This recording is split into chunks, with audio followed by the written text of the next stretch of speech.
Hey everybody and welcome back.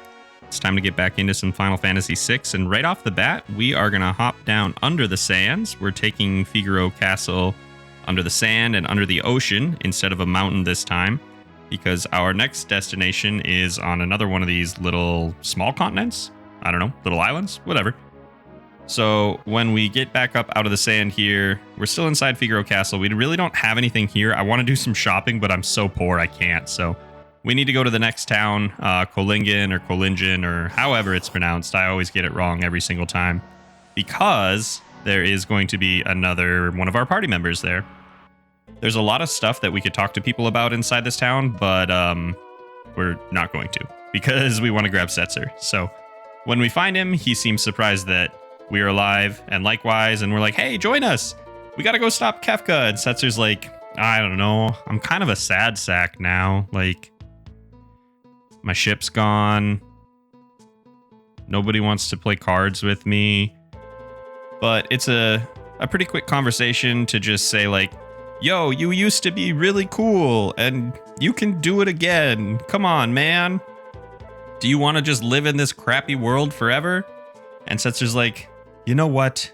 You're right. I'm going to give my life to this cause one more time. I'm starting to feel lucky. So pretty cool. That was easy.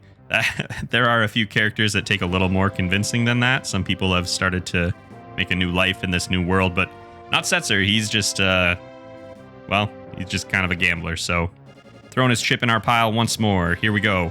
Setzer says we need a new airship, which, yes, we absolutely do. And for once, the game actually gives us direction where to go. I shouldn't say for once, but for one of the few times in the world of Ruin, we know exactly where we're headed. So that's awesome. Before that, I just needed to do some equipment stuff, but now we are off. We are going to head across the world map here, just dropping a save real quick before we get to the tomb up ahead, because it can be kind of a nasty little place. So we'll try to avoid some of the worst of that by using Vanish on all of ourselves again with the Phantom Esper. And here we are. We're at this rock. But it's not a real rock because it's got a secret tunnel. So Setzer tells us anything could be lurking down there, and there are a lot of things lurking inside Daryl's tomb. This is, I don't know, maybe one of the easier dungeons now that I've done it a couple of times. I did forget whether or not the water was up right away. It's not, so that's fine. But this isn't such a difficult dungeon once you've been through it a few times. There's a little puzzle where you have to raise and lower the water levels. Nothing quite on the level of the Water Temple in Ocarina of Time by any means, but we do just have to do a little bit of backtracking. But I swear, this whole dungeon was one of my least favorite parts of playing through this game for the first time. I do like riding across the turtles, though. That's pretty fun. But there are some enemies in here that can hit you with some interesting status effects. And if you're playing this kind of like a standard playthrough, that can really mess you up. And this place can be kind of unusually difficult. But since we are pretty much spending all of our time invisible, we get out of most battles without having to worry about any of that because they start off with physical attacks, just like most things in this game. This is probably one of the weirdest little scenes in the game, and it's hard for me to spell backwards. I was like, what's next? But basically we had to go into a room to find these 4 little tombs with keys, and then we have to put them in order and spell backwards, the world is square.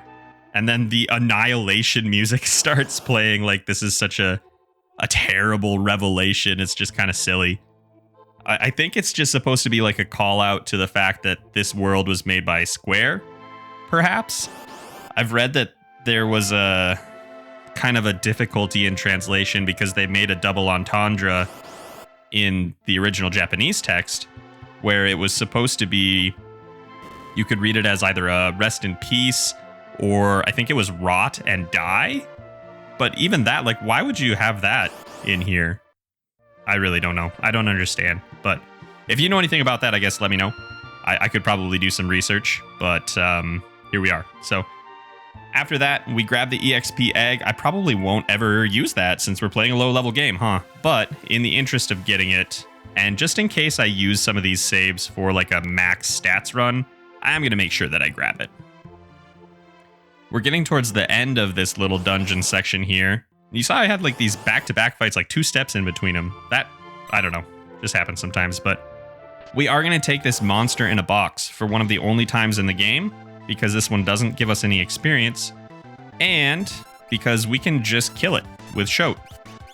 Demon Eye causes the Petrify status, which is pretty much like an instant kill. It doesn't work very often, but both the shell and the little like mollusky looking thing with the treasure chest, they're both weak against it. So we can get just a 1-hit kill on this thing. Both the shell and the snaily guy, whatever, have a weapon for Sabin, the Dragon Claw. So if we get them both killed at one time, we can actually just grab 2 of those. Pretty cool. Very strong weapon. Then we're going to grab the Man-Eater, which is another like dagger or dirk. And we are going to proceed to the final boss of Daryl's Tomb. So I have to apologize for this one because it is insanely boring. It was boring for me, and it probably will be almost as boring for you. The only thing that we're going to do in this fight is have Celis use Runic. When Dullahan casts a spell of whatever kind, we'll absorb the MP cost that it uses to cast the spell, and then we'll drain its MP slowly down to 0. The reason that we can't attack this is because it'll kill us on a counterattack, but also if we hit it too many times, it'll switch to a new attack pattern, and it'll start using, I want to say Absolute Zero is the ability that it uses in the Super Nintendo version, and that's a party wipe. So we have to go through the very tedious, I think this took me about 15 minutes or so, of just having everyone stand still while Celis repeatedly uses Runic. And that's it. That's the entire fight. So thanks for watching, and let's move on. Okay, easy enough. So we get some magic points for that, which is cool because people are actually learning spells again. Sabin specifically didn't need to learn all of the spells, and never will, because now that we're going to have an airship, we'll be getting his new attack very soon. So we go down this little secret back exit or whatever, and we're going to see some story here from Setzer in the World of Balance with Daryl. If you are reading the text, you'll see that they're kind of competitive and friends arguing about this experimental airship that Daryl has created. It's interesting to me that Daryl's tomb and Daryl, the character, the names aren't spelled the same. But I don't know, just another one of those little things that got missed. So we see them kind of joking around and arguing with each other. Setzer says that he'll win the Falcon from Daryl in a race.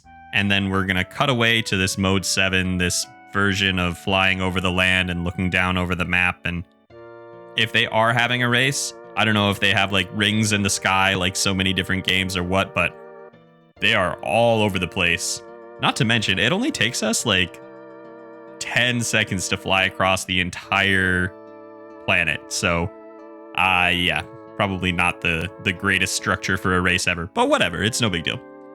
So we see they're having this friendly ribbing and competition, and she's going to leave him in the dust, and he's just laughing, and we see the Falcon for the first time here, this other airship. So, yeah, pretty cool.